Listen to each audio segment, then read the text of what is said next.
Alright, dumating na yung mga materyales ko para dun sa Project Supermoto ko. Motard actually yun pero iba kasi ang Supermoto sa motard So gusto ko maging Supermoto man lang yung dating.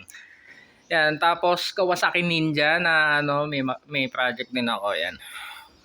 So ito yung mga parts na dumating. Yan lang ngayon. Naikabit ko na kasi iba, hindi ko na na-document.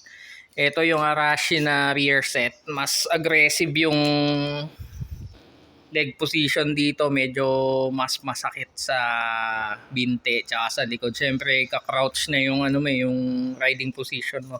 So ayan siya. Kabilaan na to, left and right, yung shifter tsaka yung brake sa likod. Yan.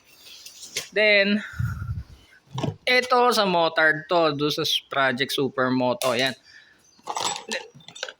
Tapos ito yung aluminum na ABS guard, ABS sensor guard tsaka yung reservoir guard, yung brake fluid sa likod, yung takip nun, ito yung guard para hindi matamper o mapagtripan, ganun.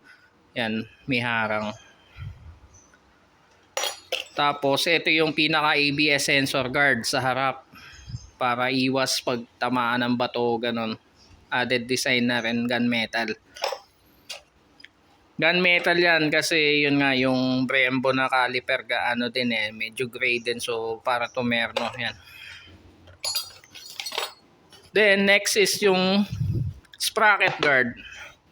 Sprocket guard kasi nitong Kawasaki Ninja lang, plastic na plain lang, na walang kahit anong eche boreche. So ito aluminum to, CNC aluminum na may window sa gitna. Para kita mo sa gitna is sprocket, kung madumi na, palitin na. Tapos added pogi points din. Aluminum yan. Okay. Next is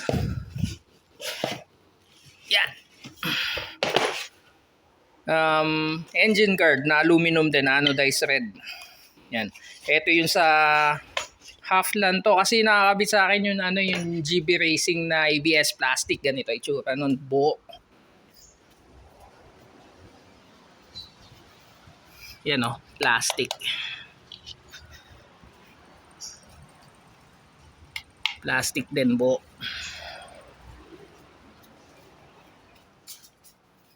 Ito half lang. So kita pa rin yung Kawasaki na naka-engrave do sa crankcase. Ito yung sa clutch side Yan.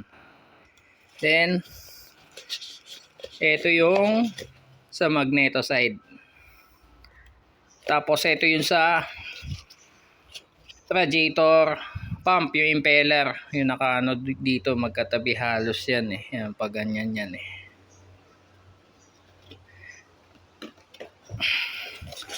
Next, ito yung Brembo na tupat pang likod. So ito legit to kasi ang nakalagay na stock ng Kawasaki ay Nissin. So kung mag pucho-pucho nito na peke, downgrade mangyayari, di ba? Ayaw mabuksan. So nabuksan ko naman na to for lang.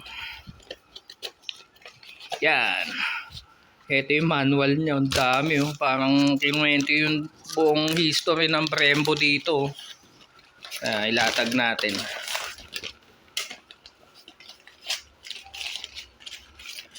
Yan.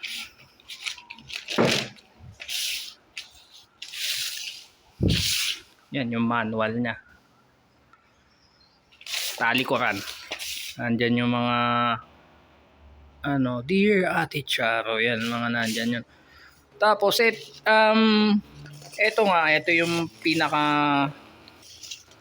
preno sa likod, tupat to na Brembo. Yan siya.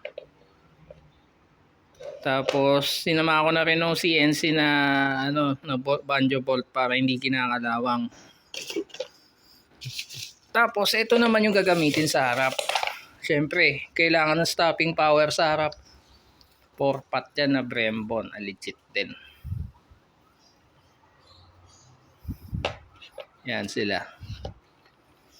Tapos ito para to kay Supermoto project. Yan yung Frankenstein build ko. Kompleto yung hardware nito. Yan yung banjo bolts, yung hose, tapos yung 240 na oil cooler para doon ko ilalagay sa leg shield nung motard. Okay, so ayan. Yan lang lahat ng dumating na parts.